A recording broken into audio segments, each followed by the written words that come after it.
Por naturaleza soy optimista. La vida me ha ido explicando que es el mejor modo de afrontarla. Por eso creo que, a pesar de la situación que vamos a vivir, saldremos de ella.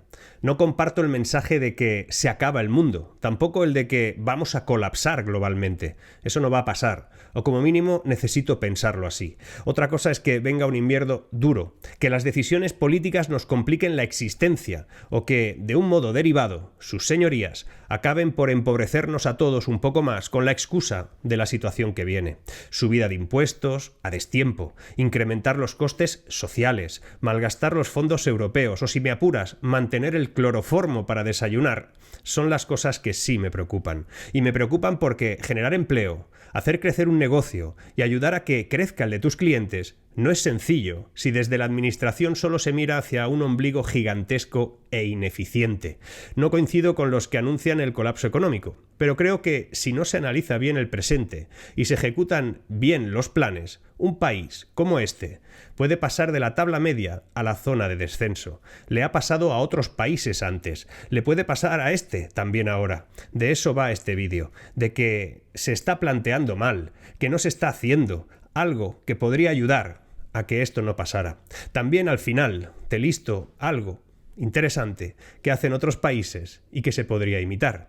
Hoy voy a explicarte qué datos debemos tener en cuenta por lo estructural y cuáles no tanto por lo coyuntural, qué elementos son claves y cuáles son puro maquillaje. Quédate hasta el final porque lo que hoy te voy a contar sí que te interesa.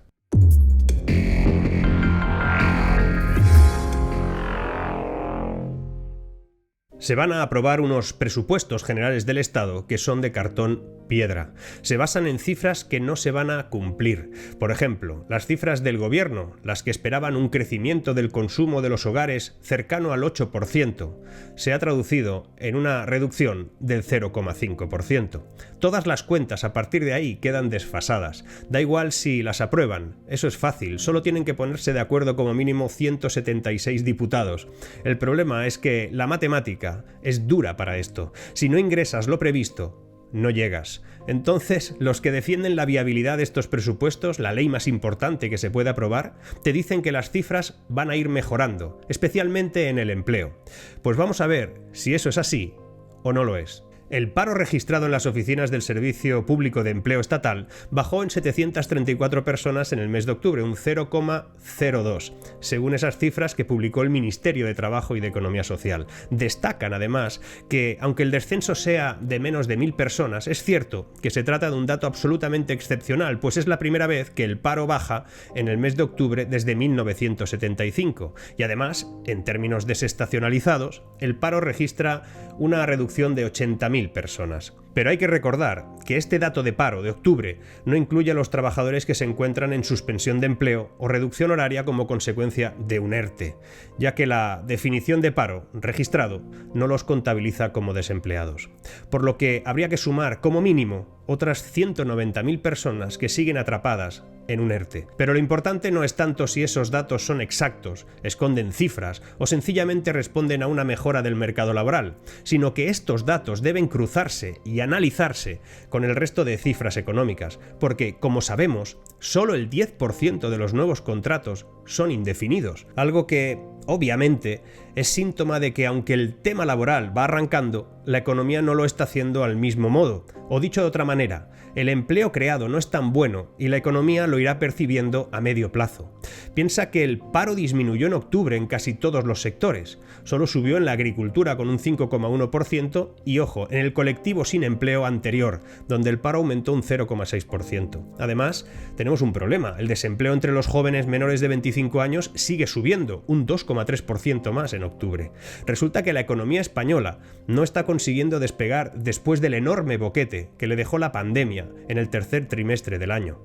El PIB creció un 2%, bastante menos de lo que esperaban los analistas y de lo que esperaba especialmente el gobierno. Recuerda que veníamos de un 1,1% con el acumulado del 2,7% cuando el gobierno tenía una previsión de que creceríamos al 6,5%. Eso significa que solo para cumplir las previsiones, el próximo trimestre la economía debería crecer el doble o al doble de velocidad de lo que ha hecho hasta ahora. Pero hay más datos para poner en cuarentena ese escenario, el de crecimiento el de ocupación, porque no es tal como lo muestran. Lo particular también deja enormes dudas, que se extrae de ese dato adelantado del PIB que te comentaba y que pocas veces se desmenuza.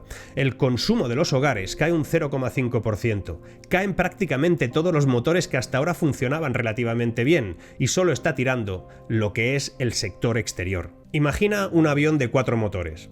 Un motor, el incremento de la inversión privada, apenas es de un 2%. Otro motor, el de la exportación, debería ser sobre el 10% y se ha quedado solo en el 6%. El de la inversión pública ya no empuja ni para arriba ni para abajo. Además es un motor que consume muchísimo combustible. Y el último motor, el del consumo, directamente empuja ya para abajo.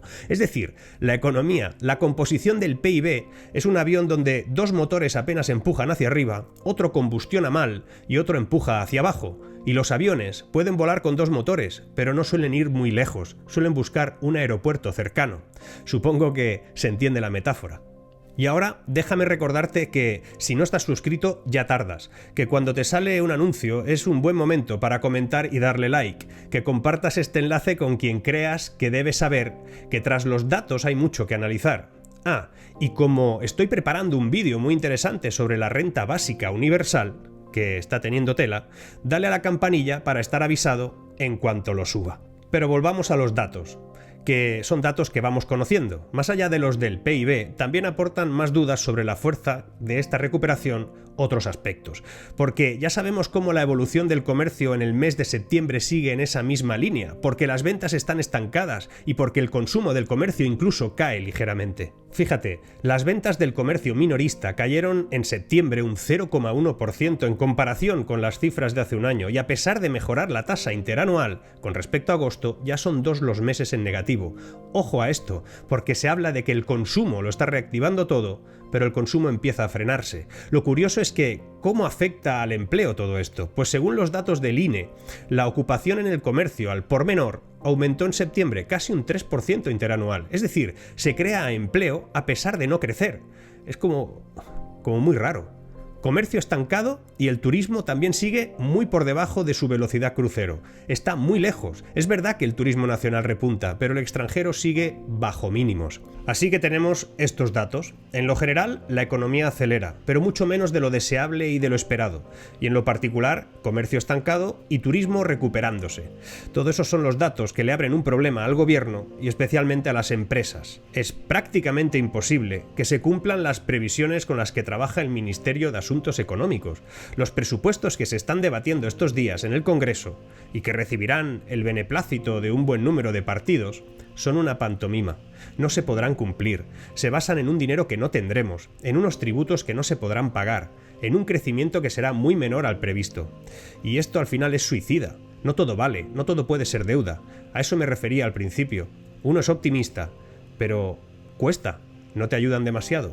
La economía va a crecer menos de lo previsto, la recuperación va a ser muy lenta, así que los ratios de deuda, los ratios de déficit, todas las bases sobre las que se construyen los presupuestos, todas envejecen mientras se presentan y se aprueban. Pero lo peor es la parte de ingresos y gastos. El Ejecutivo tiene una previsión de aumentar los ingresos tributarios por encima del 10%. El Instituto Nacional de Estadística dice que esos ingresos tributarios están cayendo ahora, sin embargo, un 4,5%. Así que, si no se cumplen los ingresos, tampoco, difícilmente, se van a poder cumplir los gastos. Por lo tanto, lo que tenemos ahora mismo es una recuperación más lenta y unas previsiones que antes de que sean aprobadas en el Congreso ya están obsoletas. Van aprobando tablas, que en el papel lo aguantan todo, pero que van en paralelo a la realidad. La economía española está entrando en una situación realmente delicada. No vamos a colapsar, pero podemos bajar a segunda división. España ha sufrido la mayor rebaja de las estimaciones de crecimiento del FMI en toda Europa y la segunda más elevada de las economías avanzadas que monitoriza ese organismo. Y otro organismo nacional, como el caso del Banco de España, también ha advertido en sede parlamentaria que hay que hacer una revisión importante de crecimiento a la baja del 2021. La AIREF, otro organismo independiente cuya principal función pasa por monitorizar el estado de las cuentas públicas nacionales, también ha rebajado 9 décimas su previsión para 2021 y 5 décimas para el 22. Según esta gente, la economía española crecerá un 5,5 y un 6,3 respectivamente. Funcas. también ha reducido su estimación de crecimiento, un 1,2 puntos. En este caso lo dejan un 5,1 para 2021. Incluso el BBVA Research también ha hecho una reducción, o ha publicado una reducción de las estimaciones para 2021. Le ha quitado un 1,3 puntos porcentuales y en el 2022 un 1,5 puntos porcentuales. Somos el país de Europa que cayó más, que crece menos, que dobla el paro de Europa. Somos los que más desempleados tenemos. Incluso ya hemos superado a Grecia, que siempre estaba ahí peor que nosotros. Y en paro juvenil es una sangría. Además, te repito que el consumo de los hogares vuelve al terreno negativo, 0,5 negativo. La demanda nacional vuelve a niveles tan débiles como los que teníamos en 2016. Y la productividad se desploma un 3,3, mientras los costes laborales siguen subiendo, en este caso otro 3%. Las cifras de ocupados efectivos, le quitas los ERTE y los autónomos en cese de actividad, es la misma que en el tercer trimestre de 2019. Estamos ahí, en el punto de inicio. Las horas trabajadas han descendido, no obstante, un 2,5% con respecto a la situación precrisis. El 17% de los nuevos ocupados durante el último año han sido en el sector público. Y en términos interanuales, la reducción del paro ha sido incluso inferior a la de 2018 y la más baja de los años de recuperación económica entre el 2015 y ese 2018. Y además, espera, el coste de la vida es un 5,5% más caro en octubre de 2021 que en 2020. Para entender la importancia de este número hay que ponerlo en perspectiva. Tenemos unos niveles de inflación similares a los de un país que ya se haya recuperado en sus niveles de PIB previos a la crisis, por ejemplo Estados Unidos, cuando obviamente, en nuestro caso, eso no es así.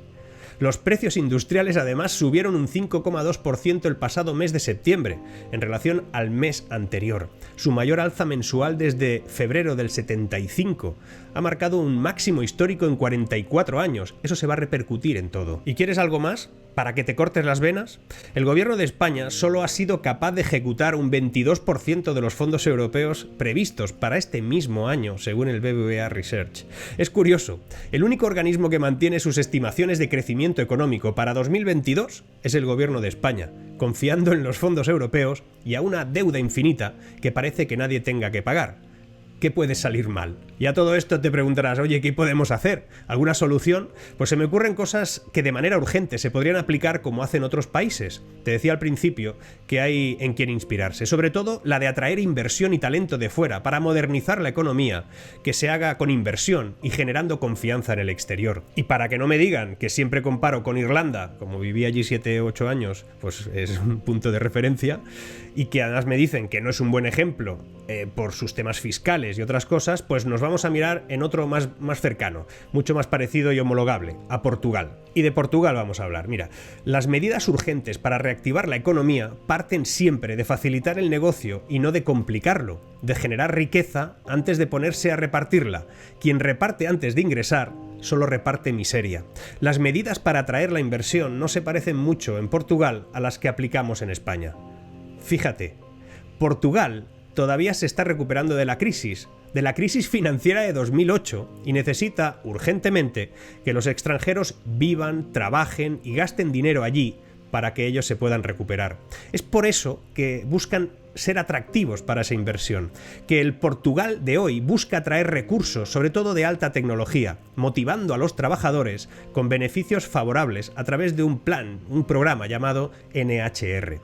Ese NHR se caracteriza por un 0% de impuestos sobre la renta extranjera, se aplican exenciones fiscales a casi todos los ingresos de origen extranjero, 0% de impuestos sobre criptomonedas. En un fallo de 2016, la autoridad tributaria portuguesa decidió que las ganancias derivadas de la venta de criptomonedas no debían ser gravadas.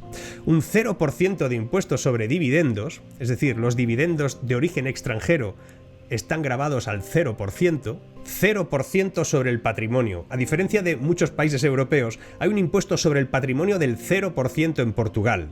Y otra, 20% de impuesto a los trabajadores autónomos.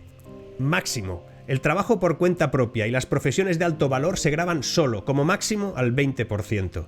Hay países donde las leyes permiten el avance de la tecnología, son países de futuro. Hay otros que mantienen normas o imponen nuevas para inmovilizar esa llegada implacable de lo irremediable. Solo logran retrasarlo. y encima hacen mucho daño a quienes intentan cambiar el modelo de crecimiento de un país.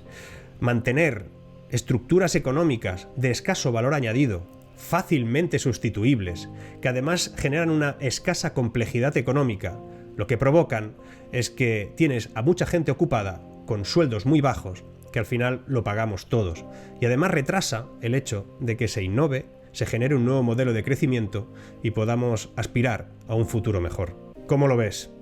¿Crees que eres el único que lo ve chungo?